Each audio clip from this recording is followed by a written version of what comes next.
gai sal lal lian reng pui lal lai ni em nuaya an shil van nuai qua vel chial pui ning thang ching kwal mi pui pong khom singa marin ria ru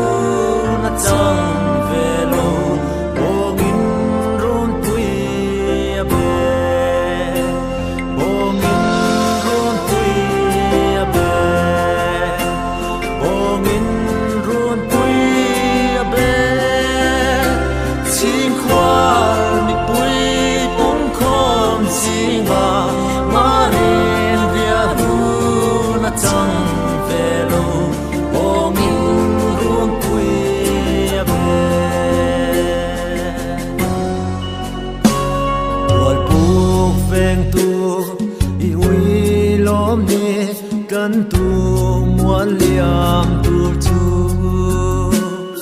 ama vanga kwa vel dam the na kha tual puk veng tu sui long molin van lal reng pui kalung dam na wanang anol tae wanang anol tae wanang anol tae tual puk veng tu sui long molin van lal reng pui kalung dam na wanang anol tae aliam silo khardan hiapan ching khuan ading renge ai te kong kha pula kalo dinge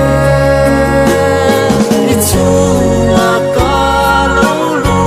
tang nge yatin lung kong min lo hong ro din min dil fo che din min dil fo che din min dil fo che ichunga ka lo lu tang nge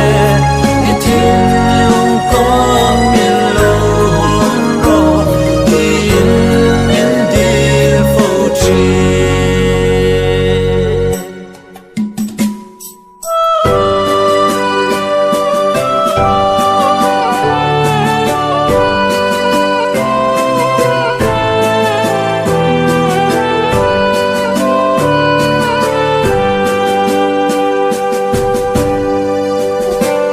tual puk veng tu